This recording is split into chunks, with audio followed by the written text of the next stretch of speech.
Hi friends, welcome to my channel. ఈ రోజు video చాలా ఇంట్రెస్టింగ్గా ఉందండి. వీడియోని ఎక్కడ స్కిప్ చేయకుండా ఎండ్ వరకు చూసేయండి.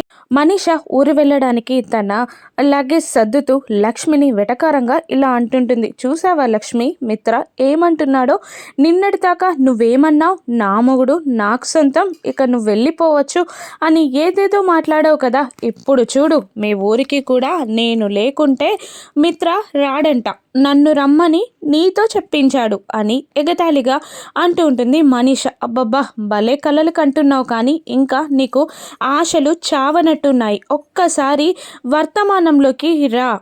ఆయన నీ మీద ప్రేమతో నిన్ను రమ్మనలేదు. నువ్వొక ఆడపిల్లవని ఒంటరిగా ఇంట్లో వదిలేసి వెళ్ళడం మంచిది కాదన్న కన్సర్న్తోనే నిన్ను రమ్మన్నారు. అయినా నువ్వు చాలా తొందరపడ్డావు మనీషా. ఆయన చెప్పకపోయినా నిన్ను ఒంటరిగా ఇంట్లో వదిలేసి నేను వెళ్ళేదాన్ని కాదు, నేనే రమ్మనేదాన్ని. ఆయన పిలిచారంతే అని అంటూ ఉంటుంది లక్ష్మి. ఏంటి నాటకాలు ఆడుతున్నావా, ప్లాన్స్ వేస్తున్నావా అని మనీష అడుగుతుండగా, నాకు నాటకాలు ఆడడం కుట్రలు చేయడం వచ్చా?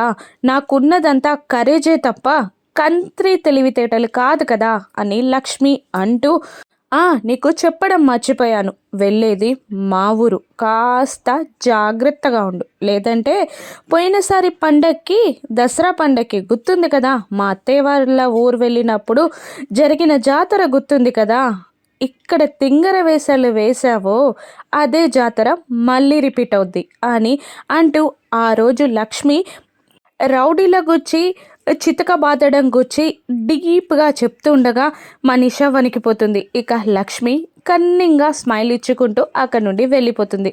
అందరూ కలిసి ఊరు బయలుదేరుతారు. ఇక ప్లీడర్ తాతయ్య వాళ్ళని రిసీవ్ చేసుకోవడానికి గుమ్మం దగ్గరే నిలబడతారు. లక్ష్మి, మిత్ర పిల్లలు ఇద్దరూ కలిసి ఫస్ట్ వెళ్తారు. ఇక తాతయ్య గారు వాళ్ళని కుశల ప్రశ్నలు అడిగి, బాగున్నారా బాబు అని అంటూ, నాన్నగారు రాలేదు, పండక్కి వస్తే బాగుండేది అని అంటూ ఉండగా, ఆయన కూడా బయలుదేరారు తాతయ్య గారు, కానీ ఆఫీస్ నుంచి అర్జెంట్ కాల్ రావడంతో రిటర్న్ అయిపోయారు, రాలేదు అని మిత్ర అంటూ ఉంటాడు. ఇక పిల్లల్ని బాగున్నారా అని అడుగుతూ, జాను వాళ్ళు రాలేదు మీతోటి అని అంటుండగా, వెనకాల వస్తున్నారు తాతయ్య అని లక్ష్మి అంటూ ఉంటుంది. ఇక అప్పుడే జాను, వివేక్, మనీషా దేవి అని నలుగురు కూడా వస్తారు. ఇక ఏంటమ్మా వీళ్ళతో రాక లేట్గా వచ్చారు అని అడుగుతూ ఉంటాడు ప్లీడర్ తాతయ్య.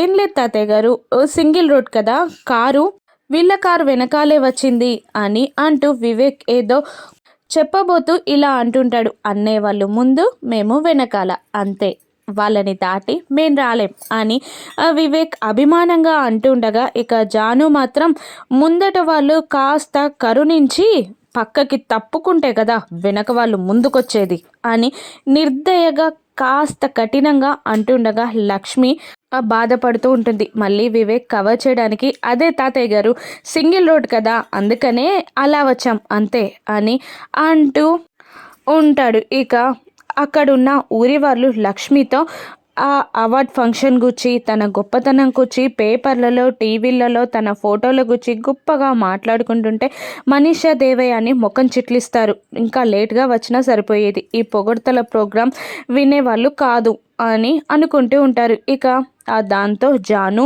ఒళ్ళు మండిపోతూ ఉంటుంది. ఇక వెంటనే ఇలా అంటూ ఉంటుంది, మమ్మల్ని ఇక్కడే నిలబెట్టేస్తారా, లోపలికి రానివ్వరా అని అంటుండగా, ఊరి వాళ్ళు ఫీల్ అవుతారేమో అని వివేక్ ఇలా అంటూ ఉంటాడు. నిన్ను చూడ్డానికే వచ్చారు జాను, అంత జోకులు ఎందుకు వేస్తున్నావు అని అంటూ ఏదో కవర్ చేసే మాటలు మాట్లాడుతూ ఉంటాడు.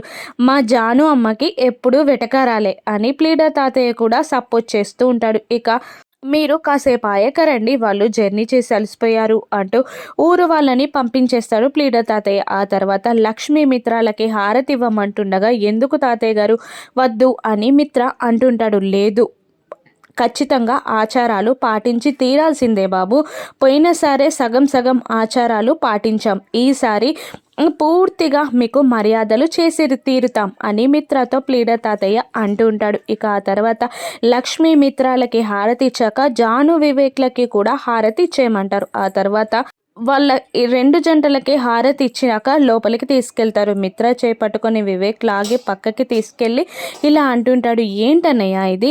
అక్క చెల్లెళ్ళని కలపడానికి నీ దగ్గర ఏదైనా ప్లాన్ ఉందా అని అడుగుతుంటాడు వివేక్. నీ దగ్గర ఏదైనా ఉందారా అని మిత్ర అడుగుతుండగా, లేదన్నయ్య అని ముఖం దించుకుంటాడు వివేక్. పెద్దనాన్న భలే ఐడియా ఇచ్చాడు అక్క చెల్లెళ్ళని కలపడానికి ఇక్కడికి తీసుకెళ్ళమని, కానీ ఆ తర్వాత ఏం చేయాలో చెప్పలేదు. నీ దగ్గర ఏదైనా ప్లాన్ ఉంటే చెప్పన్నయ్య అని వివేక్ మిత్రాని అడుగుతుండగా, సరే అలాగే ఒక ఐడియా ఉంది. ఈ ఇంట్లో ఉన్న వాళ్ళ మెమొరీస్ని క్రియేట్ చేసే సిచ్యువేషన్స్ ఏమైనా తెస్తే వాళ్ళ కోపం పోతుందేమో, ప్రేమ పెరుగుతుందేమో అని మిత్ర అంటుండగా, సూపర్ ఐడియా అన్నయ్య అని అంటూ, ఆయన మా అమ్మని తీసుకురాకుండా ఉండాల్సింది, అప్పుడే మన ఐడియా వర్కౌట్ అయ్యేది అని వివేక్ అంటూ ఉంటాడు. ఏం కాదులేరా, నువ్వు మీ అమ్మ ఇన్వాల్వ్ కాకుండా చూసుకో, మిగతాదంతా నేను చూసుకుంటాను అని మిత్ర అంటుంటాడు. ఇక అలాగే అనుకొని వాళ్ళ ఐడియా ఇంప్లిమెంట్ చేయాలి అనుకుంటారు. ఇక రూమ్లోకి లగేజ్ పెట్టడానికి వచ్చిన పని వాళ్ళని బాగున్నారా అని లక్ష్మి పలకరించబోతుండగా, అందులో ఒక అతను ఊరి విషయాల గురించి లక్ష్మికి చెప్పబోతుండగా పక్కనే ఉన్న ఆవిడ ఆపేస్తుంది. అప్పుడే ప్లీడర్ తాతయ్య లోపలికి వచ్చి లక్ష్మితో గ్రేట్గా మాట్లాడుతూ ఉంటాడు. ఇక జాను కోపంగా ఉన్నందుకు ఆస్తి తగాదాలే కారణమంటూ అన్న తమ్ములు అక్క చెల్లెలు విడిపోవడానికి కూడా ఆస్తి పంపకాలే మూలమవుతాయమ్మా, కానీ నువ్వు చాలా మంచిదానివి, అవార్డ్ ఫంక్షన్లో కూడా నీ కుటుంబం గురించి నీ చెల్లెల గురించే మాట్లాడావు అని లక్ష్మిని పొగిడేస్తూ ఉండగా, నా చెల్లి గుచ్చి నేను చూసుకోక ఎవరు చూసుకుంటారు తాతయ్య, నా చెల్లిపై నాకు కోపం ఏముంటుంది అని లక్ష్మి ప్లీడర్ తాతయ్యతో అంటూ ఉండగా, దూరం నుండి దేవయాని మనీష ఆ మాటలన్నీ విని ముఖం చిట్లించి పక్కకి వెళ్ళిపోతారు. ఇక ఈ మాటలన్నీ వినడానిక ఆంటీ మనం ఇక్కడికి వచ్చింది అని మనీష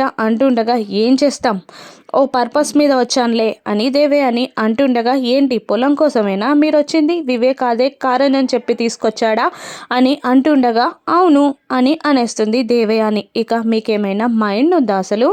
వివేక్ తన ఆస్తి వాటానే వద్దన్నవాడు జాను పొలం కోసం ఆశపడతారా? మీరు ఆ మాత్రం ఆలోచించలేరా అని మనీష అంటుండగా, నిజమే మనీష, మోసపోయాను అని అంటూ ఉంటుంది దేవయాని. మీరే విషయంగా వచ్చిన నేను మాత్రం మీకు పొలం ఇప్పించడానికే వచ్చాను అని అంటూ ఉంటుంది మనీష. అవునా, ఎలాగా అని అడుగుతూ, జాను అడిగితేనే ఇవ్వలేదు, మనం అడిగితే లక్ష్మి పొలం ఇస్తుందా అని అంటుండగా, వీలునామా అడ్డం పెట్టుకునే కదా పొలం పంపకాలు ఆపింది, ఆ వీలునామానే లేకుండా చేస్తే అంటే ఎలా అని దేవయాని అడుగుతుండగా, దొంగతనం చేద్దాం అని అంటుంటుంది మనీష. అమ్మో, దొంగతనమా అని అంటుంటుంది దేవయాని. మనకేమైనా కొత్త అని మనీష అడుగుతుండగా, ఈ ఇల్లు కొత్త కదా అని అంటుంటుంది దేవయాని. ఈ ఇల్లు కొత్తైనా దొంగతనం చేసి ఆ వీలునామా కొట్టేస్తే సరిపోతుంది, ఈ నైట్కే అది ప్లాన్ చేద్దాం అని అంటూ ఉంటుంది మనీష. అలాగే అంటుంది దేవయాని. రాత్రి కాగానే డిన్నర్కి అన్ని ఏర్పాట్లు చేస్తుండగా మిత్ర లక్ష్మి దగ్గరికి వెళ్ళి పంతి భోజనాలు చేద్దామని అంటూ అక్కడే కూర్చోబెట్టి అన్ని అరేంజ్మెంట్స్ చేస్తూ ఉంటారు. ఇక అది చూసి జాను, ఇక్కడ కూర్చోవడం ఏంటి, డైనింగ్ టేబుల్ ఉంది కదా అని అంటుండగా, లేదు ఇక్కడే పల్లెటూరులో భోజనం చేసినట్టు చేద్దాం అని వివేక్ అంటూ ఉండగా, నేను వడ్డిస్తాను అని లక్ష్మి అంటుంటుంది. అలా కాదు, నువ్వు పేదరాశి పెద్దమ్మలా పప్పు ఆవకాయ నెయ్యి అన్నంలో కలిపి మా అందరికీ గోరుముద్దలు పెడితే మేము కథలు వింటూ తింటాం అని మిత్ర అనగానే అందరూ అదే సరి అంటూ ఓటు వేస్తారు. ఇక అలాగే అని అంటూ ఒక పెద్ద ప్లేట్లో అన్నం పప్పు ఆవకాయ నెయ్యి వేసి కలుపుతూ ఉంటారు. అమ్మ కథలు కూడా చెప్పవా, వింటూ తింటే బాగుంటుంది అని పిల్లలు అడగ్గా మిత్ర ఇలా అంటుంటాడు, కథలు కాదు రియల్ స్టోరీస్ అని అంటూ, ఈ ఇంట్లో పెద్దయిన అక్క చెల్లెళ్ళ స్టోరీస్, తాతయ్య గారు జ్ఞాపకాలు ఏదైనా ఉంటే చెప్పండి అని అంటుంటాడు మిత్ర. అప్పుడే వీలునామా దొంగతనం చేయడానికి వెళ్తున్న మనీషా దేవయాని దగ్గర చిన్న ఫ్లవర్ పాట్ పడిపోవడంతో సౌండ్ అవుతుంది. వచ్చి వాళ్ళని కూడా డిన్నర్ చేయమనడంతో వాళ్ళు కూడా వచ్చి కూర్చుంటారు. మంచి జ్ఞాపకం ఉంది అని అంటూ ఎదురుగా ఉన్న ఒక చెక్క పెట్టెని చూపిస్తాడు ప్లీడర్ తాతయ్య. అదేంటి అని అడుగుతుండగా, లక్ష్మికి 10 ఏళ్ల వయసున్నప్పుడు ఆ పెట్టెలో విడిచిన బట్టలు, పాత గుడ్డలు వేసేవాళ్ళు అంటూ జ్ఞాపకాలని చెప్పడం స్టార్ట్ చేస్తారు. ఇక అందరూ వినడం స్టార్ట్ చేస్తారు. ఇక జాను లక్ష్మి కలిసిపోతారా?